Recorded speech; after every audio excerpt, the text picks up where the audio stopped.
Salam sejahtera bagi kita semua. Sebelumnya, perkenalkan nama saya Julita Barasa dengan NIM 210306009.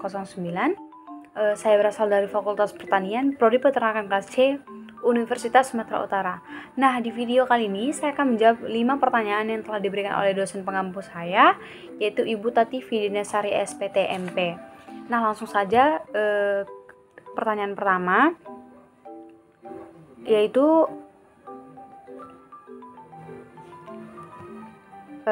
menjelaskan 3 sistem kompensasi di dalam tubuh. Nah, sistem kompensasi di dalam tubuh itu ada 3. Yang pertama itu ada sistem dapur darah, kemudian ada sistem respirasi, kemudian ada sistem ekresi yang ada pada ginjal. Nah, sistem dapur darah ini merupakan larutan dapur atau larutan penyangga yang merupakan larutan yang mengandung campuran asam lemah dan basa konjugatnya, ataupun sebaliknya. Nah, secara alami, sistem dapur bikarbonat digunakan untuk mengatur pH darah, di mana karena darah mengandung sistem dapur, asam bikarbonat dan garam bikarbonat. Nah, untuk mempertahankan pH darah tersebut agar tetap seimbang atau tetap normal, stabil, nah diperlukan perbandingan kadar garam bikarbonat dan banding kadar asam karbonat, yaitu 20:1. Nah, kemudian ada sistem respirasi di mana udara masuk lewat rongga mulut. Nah, disaring oleh bulu-bulu hidung agar tidak ada benda asing yang masuk. Nah, setelah itu masuk ke faring, dari hidung masuk ke faring, yang mana berfungsi sebagai saluran makanan serta saluran udara. Nah, di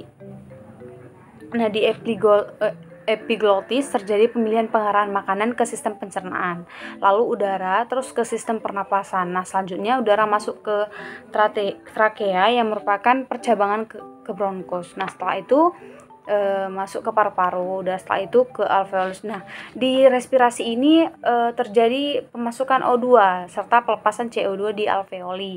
Kemudian transportasi O2 dari alveoli ke jaringan, kemudian transportasi CO2 dari jaringan menuju ke alveoli. Nah, ini ditentukan oleh proses difusi udara, tekanan parsial gas di dalam udara pernapasan. Kemudian ada sistem sekresi yang melalui ginjal.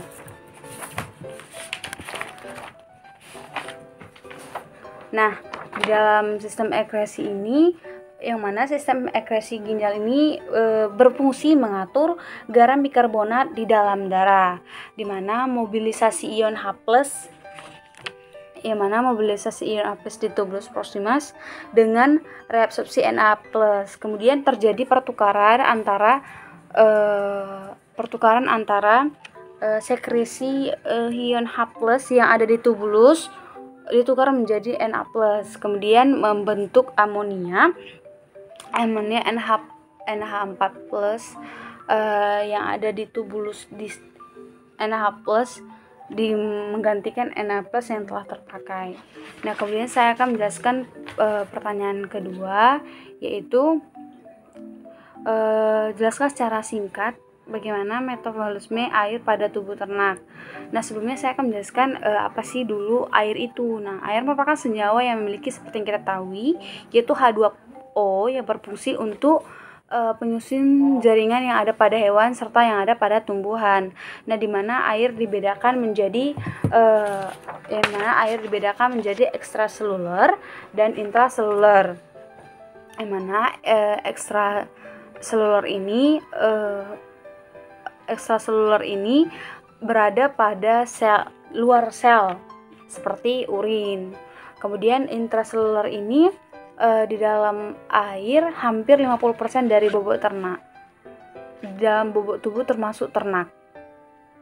Nah, fungsi air ini H2O yaitu ada berbagai, yang salah satunya sebagai pembantu proses pencernaan seperti pada pembentukan enzim yang dihidrolisis yaitu sukrosa. Kemudian juga air berfungsi sebagai pelumas bagi tulang, di mana untuk mengurangi gesekan antar tulang.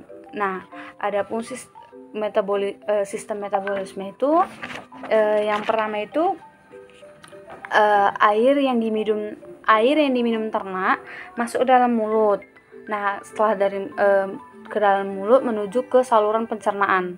Lalu yang kedua, setelah dari air masuk ke pembuluh kapiler.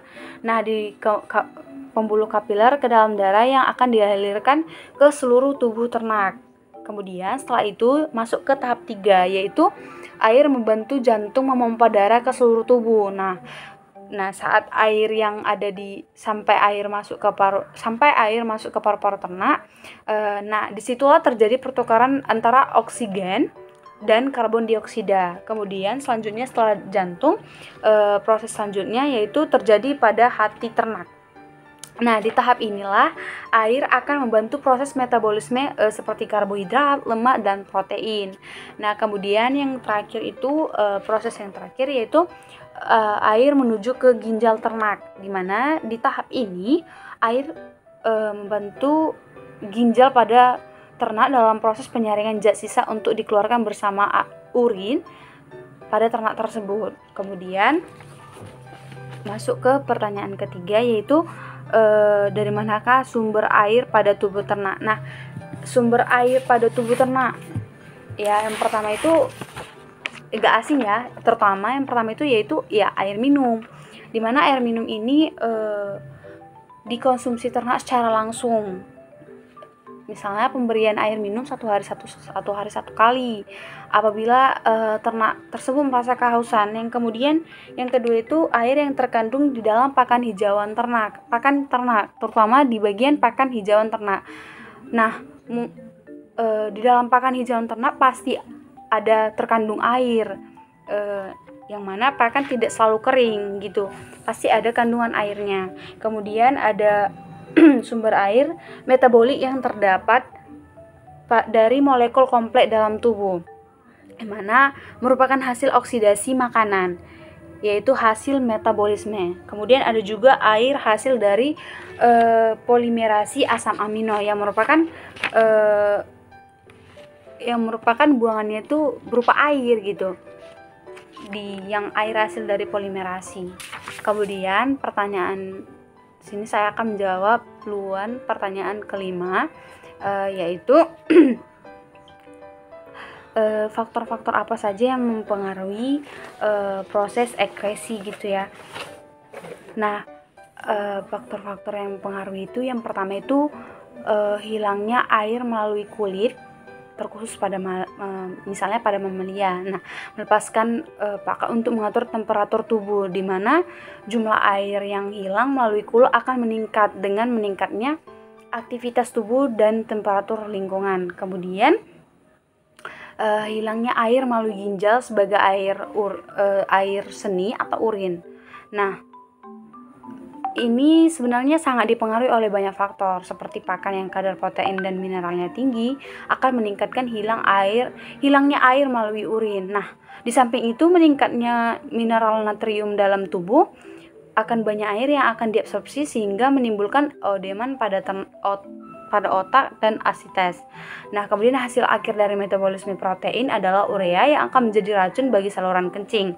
Nah, untuk mengencerkannya diperlukan air sampai konsentrasi tidak berbahaya. Nah, kemudian hilangnya air melalui pernapasan. Nah, ini hampir 40% pada unggas.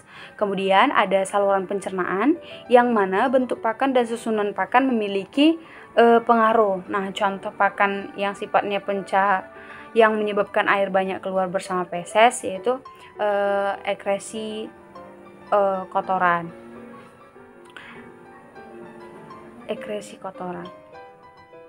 Kemudian pertanyaan yang kelima, yaitu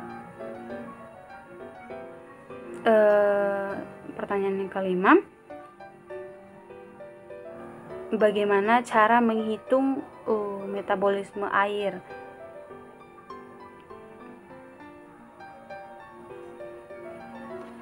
Nah, di sini saya mencontohkan yaitu inilah diketahui 10% protein, kemudian 20% lemak dan 55% karbohidrat ransum.